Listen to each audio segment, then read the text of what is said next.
এই মাদেরকে বিভিন্ন জায়গায় অপমানিত অসম্মানিত করা হচ্ছে। যারা করছেন তারাও মায়ের সন্তান।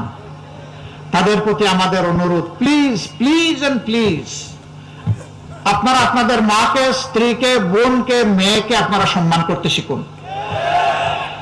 যদি নিজের পরিবারে সম্মানটা দিতে পারেন, বাংলাদেশের 9 কোটি মাকে আপনি সম্মান করতে পারবেন। আর যদি নিজের মাকে, স্ত্রীকে, বোনকে, মেয়েকে যদি সম্মান করতে না জানেন, আপনি মানুষ নামের কলঙ্ক। বহু জায়গায় মাদের গায়ে পর্যন্ত হাত দেওয়া হয়েছে। কোন উন্মাত্ত বলে ফেলেছে, এগুলা মিডিয়া আপনারা দেখেছেন, যে বোরকা পরা, নেকাব পরা, হেজাবওয়ালা কোন মহিলাকে যদি দেখো বুক চাইতে আসছে, ওর কাপড় খুলে ফেলবা। এরা কোন প্রজাতি? এদেরকে মানুষ বলা যাবে? এটা আমার কথা নয় তো, এটা কোরআনের কথা। কালানাম, এরা হচ্ছে 4 পায়া জন্তু। এরপরে আল্লাহ তাআলা বলছেন বালহুম আদাল্লু, এরা তার চেয়ে নিকৃষ্ট। 4 পায়া জন্তুকে আল্লাহ বিবেক দেন নাই, তাই ভালো মন্দ সে বুঝে না। মানুষকে আল্লাহ বিবেক দিয়েছেন, বিবেক দেওয়ার পরেও এই ধরনের হুঙ্কার যারা দেয়, অপকর্ম যারা করে, আল্লাহ বলছেন এরা পশুর চেয়েও খারাপ। বন্ধুরা, ভালোই ভালোই বলছি, আমাদের ধৈর্যের পরীক্ষা নেওয়ার কোনো দরকার নাই। যেই দলের নেতারা হাসি মুখে ফাঁসির তক্তার উপর দাঁড়াতে পারে আল্লাহু আকবার বলে, এই দলের ধৈর্যের পরীক্ষা নিতে আসবেন না। আমরা আপনাদেরকে অনুনয় বিনয় করে বলছি, তার সাথে সাবধান করে দিচ্ছি। মায়ের গায়ে হাত উঠলে বাংলাদেশ বিস্ফোরিত হবে। মায়ের সন্তানেরা গালে হাত দিয়ে বসে থাকবে না। ওই ওয়ান জাস্টিস বলে যেই যুবক যুবতীরা রাস্তায় এসেছিল, তারা কাউকে ছেড়ে কথা বলবে না। আল্লাহর দোহাই, এগুলা করবেন না।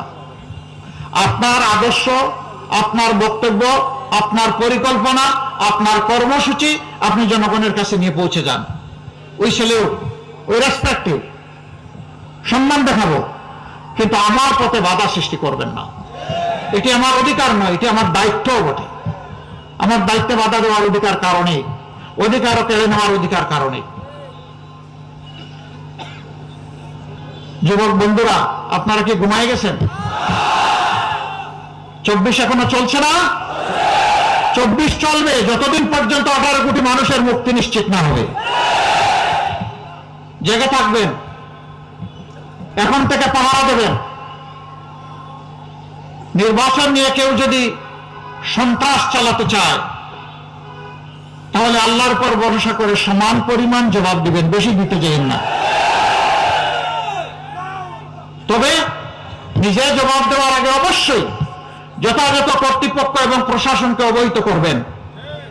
যদি দেখেন প্রশাসন করছে না, আর এটা সন্ত্রাসীদের অভয়ারণ্য হয়ে গেছে, তাহলে তখন আপনার উপর ওয়াজিব হয়ে যাবে সেটা প্রতিহত করা। যুবক বন্ধুরা, রাস্তায় নেমেছিল তোমাদের অধিকারের জন্য, যে আমরা কাজের অধিকার চাই। তোমরা কি মিছিল করে গিয়ে বলেছিল যে আমরা কারো কাছে বেকার ভাতা চাই? বেকার ভাতা দিয়ে আমরা আমাদের যুব সমাজকে অপমান করতে চাই না।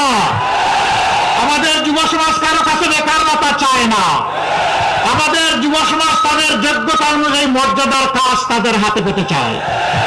আমরা ওয়াদাবদ্ধ, আল্লাহ আমাদেরকে এই কাজের জন্য নির্বাচিত করলে জনগণের ভোটে এবং ভালোবাসায় ইনশাআল্লাহ আমরা আমাদের যুবক যুবতীর হাতকে কারিগরের হাতে পরিণত করব। তারপরে কাজ হাতে তুলে দিয়ে বলবো, দেশটি এবার তোমাদের, তোমরাই বাংলাদেশ।